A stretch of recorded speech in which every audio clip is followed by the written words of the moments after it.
Hey everyone, gamers, streamers and everyone else, my name is Sparsh Garg and welcome back to my channel. I hope you are having an awesome week as always, because I certainly am, because of all the tech news around me.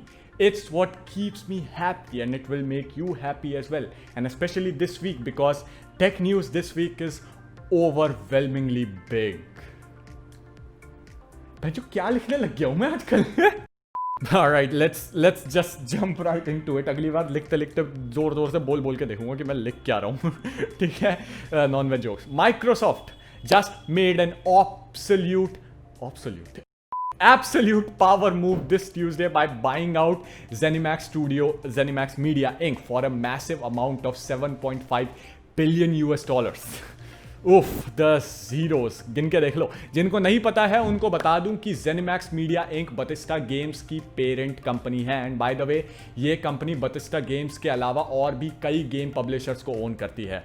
This would basically mean कि Microsoft अब कई main stream games जैसे कि Elder scroll, quake, Doom and Fallout and many more के publishers को own करता है, which is a huge deal, especially since November में next generation consoles release होने वाले हैं and Microsoft Xbox is the direct player in that bullshit. Even more interesting thing about this development is कि Microsoft now owns the development of two special titles, Deathloop and Ghostwire Tokyo. मैं अभी Ghostwire को Ghost 4 बोलने वाला था. Why are they special? Ghostwire Tokyo. Why are they special?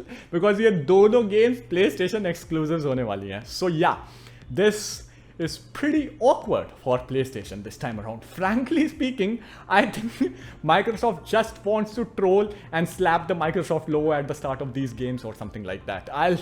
It will be quite funny if it happens, I can assure you of that. But this is precisely the reason कि मैं हमेशा से तुम्हारे को बोलता आया हूँ कि कॉन्सोल्स को कभी भी प्री ऑर्डर नहीं करना चाहिए और उनके निकलने के 2 महीने बाद तक हमें रुक जाना चाहिए बिफोर बाइंग देम.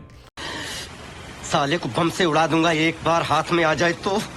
अभी हो सकता है कि तुम इन सब में से जो भी Bethesda गेम्स बनाते हैं, जो भी ये पब्लिशर्स बनाते हैं, उनमें से कोई भी गेम्स ना खेलते हो, राइट? उन सब गेम्स में से तुम कोई भी ना खेलो. But the sheer randomness with which these big conglomerates can spend billions and billions of dollars should be scary to you. क्योंकि तुम्हें क्या पता कि कल को किसी बड़े एग्जीक्यूटिव का दिमाग सटक जाए और वो अपने बिलियंस ऑफ डॉलर्स खर्च कर दे और जिस गेम को तुम खेलना चाहते थे वो स्क्रूड अप हो जाए. ठीक है, तुम्हें क्या पता कल को Bethesda गेम्स को जो होता है माइक्रोसॉफ्ट सीधे सीधे एक्सक्लूसिव्स कर दे, राइट? It is possible. तो इन लोगों का पता नहीं कि कब कंपनीज ऐसे बिलियन डॉलर्स डील्स कर देंगी. ठीक है, तुम्हारा कट जाएगा. तो भैया बुरा टाइम ही चल रहा है. कंपनियां पहले बंदियां काटती थी, अब कंपनियां भी काट रही हैं, right? But moving on, trust me when I से दिस, जितना बुरा एनवीडिया ने 3080 लॉन्च पे मार्केट का काटा है ना, उतना कभी किसी लड़की ने किसी लौंडे का नहीं काटा होगा. जो पुराने व्यूअर्स हैं उनको पता है मैं किस बारे में बात कर रहा हूँ. जो नए व्यूअर्स हैं, डिस्क्रिप्शन में कई वीडियो के लिंक्स हैं, वो सारी वीडियोस तुम्हारे को देखनी पड़ेंगी to get the gist of the scenario that I am talking about. Nvidia काट रहा है, लोग कटवाए जा रहे हैं. बहुत कटाना हो गया, मैंने लिखते हुए नहीं सोचा था. Fuck it.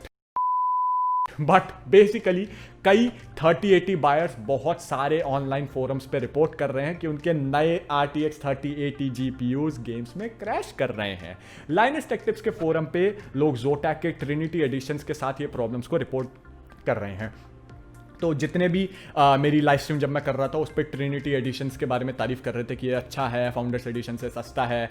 I would respectfully like to tell all of you, fuck you, I told you so. But वो वहाँ पे रिपोर्ट कर रहे हैं Zotac से रिलेटेड. और overclock.co.uk पे लोग अपने MSI Ventus 3X OC models के साथ प्रॉब्लम रिपोर्ट कर रहे हैं. इन वाली थ्रेड्स पे कई थ्रेड मेंशंस भी हो रहे हैं दूसरे थ्रेड्स के कि लोग अपने अदर कस्टम बोर्ड्स जैसे MSI गेमिंग ट्रायो या फिर EVGAs के साथ भी सेम प्रॉब्लम्स रिपोर्ट कर रहे हैं.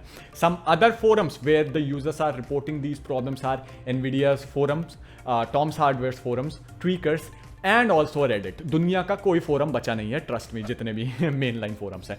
तो या डे 1 से मैं जो बोलता आ रहा हूँ कि एनवीडिया के 3080 कार्ड्स अगर तुम लेने वाले हो तो सिर्फ फाउंडर्स एडिशन ही सबसे बेस्ट है. प्राइस और परफॉर्मेंस में भी वही लेना.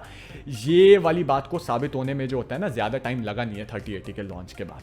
तो या I was right, as always.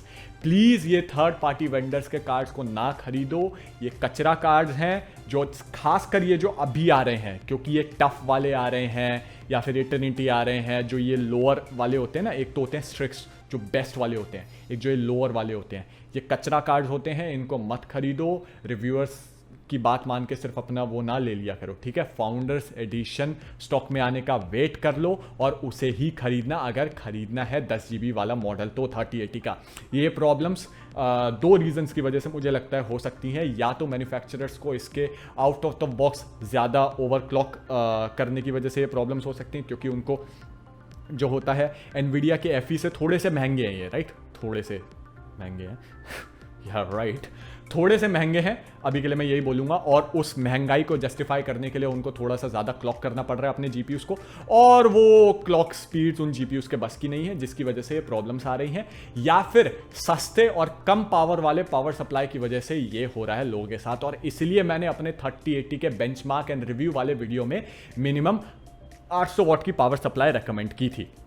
मेरे पास भी कमेंट्स आए थे कि एनवीडिया तो 750 वॉट रेकमेंड कर रहा है, या फिर दूसरे यूट्यूबर 650 वॉट रेकमेंड कर रहे हैं। तो भैया देखो, सारे रिव्यूअर्स का देखने का मेरे पास टाइम नहीं है, और एनवीडिया क्या बोलता है पूरी चीज़ वो भी, चलो वो तो मैंने देखी थी, लेकिन रिजल्ट तुम्हारे सामने है।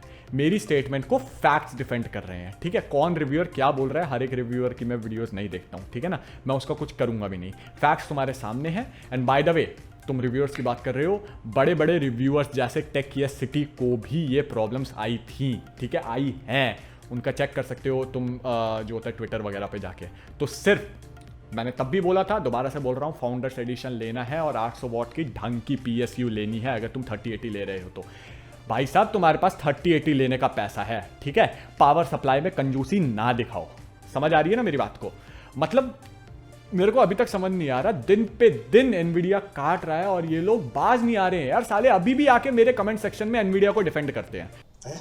भोसड़ी के, अब तो सच बोल दे भोसड़ी के, ये तो तुमको मार के गाड़ देंगे वहीं पे हम। ठीक है, मुझे समझ नहीं आ रहा क्या करूं मैं। भैया तुम्हारा चाचा है क्या जेनसन हुआंग, जो अपने पूरे पैसे के जो होता है उसकी जेब में तुम डाल देना चाहते हो? तुमने अभी खरीदा भी नहीं है उस चीज को, और खरीदने से पहले उसको डिफेंड कर रहे हो। अगर तुमने खरीद लिया, 80,000 रुपए लगा दिए, तब तो उसको डिफेंड करना बनता भी है, लेकिन खरीदने से पहले कमाल है यार, मतलब कमाल की टेनेसिटी है इन लोगों की, गजब बेइज्जती है। और मैं तो तुम्हारे को सही बताऊं, उन लोगों को छोड़ दो, मेरे पास अभी से डिसलाइक्स आने लग गए हैं, but who the fuck cares. मैं तो तुम्हारे को रेकमेंड ही कर रहा हूं, moving on to the next news, कि तुम 10 GB वाला 3080 ना ही लो, ठीक है। क्यों? क्योंकि अभी कल ही गैलेक्स के इंटरनल डॉक्यूमेंट्स में फिर से RTX 3080 दिखा है with 20 GB of GDDR6 VRAM, ठीक है। जब 3080 रिलीज हुआ था ना जिस दिन, उसके 2 दिनों बाद से मैंने 20 GB वाले 3080 रिलेटेड तुम्हारे को लीक्स बताने शुरू कर दिए थे, ठीक है, और अब वो सही दिखने लगे हैं। तो मेरे को ये नया बुखार नहीं चढ़ा है 20 GB वाले लीक्स बताने का तुम्हारे इंडियन टेक यूट्यूबर्स की तरफ, मैं बहुत पहले से बता रहा हूँ एज, ठीक है ना। तो जो होता है, मैं इसलिए तुम्हारे को मना कर रहा हूँ 10 GB वाला लेने को। मैं क्यों मना कर रहा हूँ? As for the reason, well, तुम्हें 10 GB वाला लेने से मैं मना इसलिए कर रहा हूँ, शॉर्ट में बोले तो 1080p के लिए ये वाला GPU बना नहीं है, राइट। बेंचमार्क्स निकल चुके हैं, तुम्हें भी पता है 1080p पे ऐसी कोई खास इंप्रूवमेंट है नहीं। 1440p पे यस थोड़ी सी इंप्रूवमेंट आती है, लेकिन 4K पे ये वाला कार्ड सबसे ज़्यादा चमकता है, ठीक है ना। और 4K के लिए ही एनवीडिया भी इस कार्ड को मार्केट कर रहा है, बट गेस व्हाट, 4K के लिए इसकी 10 GB VRAM बिल्कुल भी काफ़ी नहीं है। अभी जो गेम्स निकल रही हैं उनमें शायद तुम थोड़ा बहुत चला लोगे, लेकिन अगले ही साल जो गेम्स आने वाली है ना, उनको जब तुम 4K अल्ट्रा सेटिंग में करोगे ना, तो इसकी VRAM बॉटलनेक करने लगेगी। ये वाली चीज़ इस साल 2080 के साथ हुई है। डूम को जब 4K अल्ट्रा सेटिंग्स पर तुम चलाते हो एनवीडिया के ही बेंचमार्क्स में, तो वो 9 GB ऑफ VRAM यूज़ करने लगती है, और 2080 से बेहतर उस गेम में 1080 Ti परफॉर्म कर रहा है, क्योंकि उसमें 11 GB ऑफ रैम है। भाड़ में चला गया 2080 में GDDR6 रैम और GDDR5 रैम है 1080 Ti में, फिर भी 1080 Ti तुम्हारा बेहतर परफॉर्म कर रहा है, GDDR6 रैम ने मूत दिया है। आई मेरे, मैं माता चोद हूं जो इसमें आया हूं। ठीक है, तो ऐसी कई गेम्स हैं अभी भी जो 4K अल्ट्रा पे 10 GB से ज्यादा VRAM यूज करती हैं, और इसका नंबर फ्यूचर में बढ़ना ही है, कम नहीं होना है। So this card, this 3080 10 GB is bottleneck personified. There, I said it. अब ऐसा हो सकता है कि मैं ये नहीं बोल रहा हूं कि 3080 की परफॉर्मेंस अच्छी नहीं है अच्छी, लेकिन मैं इंडिया के अंदर, मैं इंडिया की बात करूंगा, 71,000 रुपये या 70,000 रुपये अगर तुम्हारे को जोटैक का ट्रिनिटी भी लेना है, मिनिमम दे रहा हूँ 70,000 रुपये में the least I want to expect is कि मेरा कार्ड कम से कम 4K अल्ट्रा पे जिस रेजोल्यूशन के लिए मैं ले रहा हूँ उस पर बॉटल नेक ना करे, उस बॉटल नेक की वजह से मेरे फ्रेम्स कम ना हो, ठीक है। तो वो मैं इस कार्ड से फ्यूचर में एक्सपेक्ट नहीं कर सकता हूं, इसलिए मैं तुम्हारे को लेने से मना कर रहा हूं। जिनमें दिमाग है वो समझ जाएंगे, डिसलाइक देने वाले भैया तुम्हारी मर्जी है।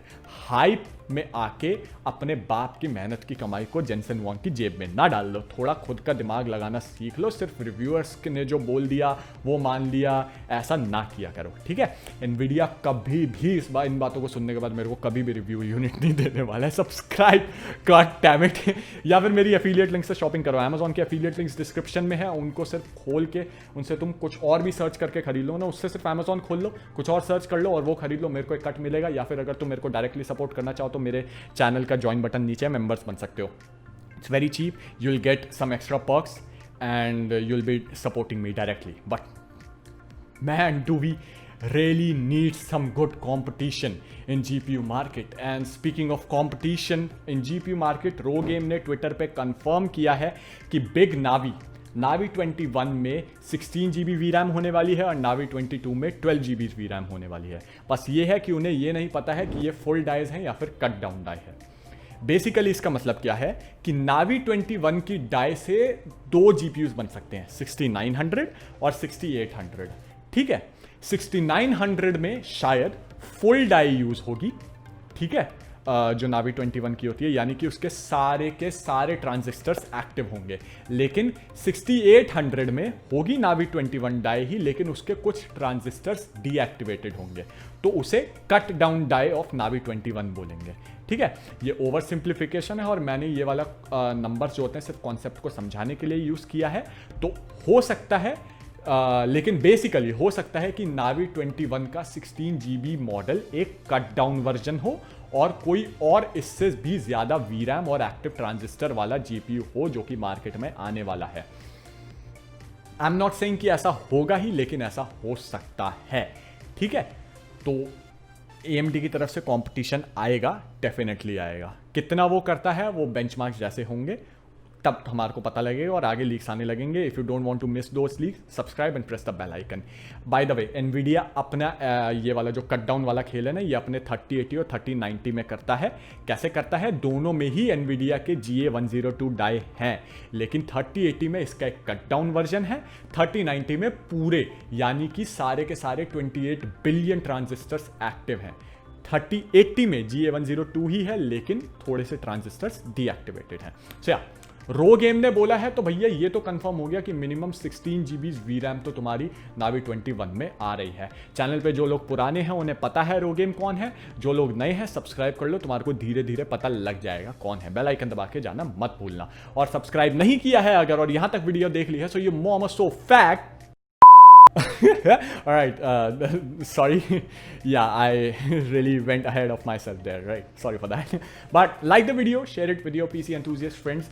Trust me, you're gonna like my content. थोड़े से और वीडियोस देख लो पुराने वाले, you're gonna like them. Comment करके जाओ for the algorithm and tell me your views as well on all the tech news that I told you today. Follow me on Instagram for more memes and on Twitter for tech news and opinions जिसके बारे में शायद मैं video ना बनाऊं. Trust me, a lot is going on my Twitter, so you should definitely join me there. And join my Discord server if you have any questions related to your next PC build. बहुत ज्ञानी लोग हैं वहाँ पे, तुम्हारी help हो जाएगी PC build से रिलेटेड, ठीक है। I see you next time with another great video on this channel. This is पर्च कर्ट साइनिंग ऑफ। बाय बाय, टाटा, see you and peace. Subscribe करके जाना मत भूलना, एंड ऑफ कोर्स या I don't have anything else to say. Bye bye.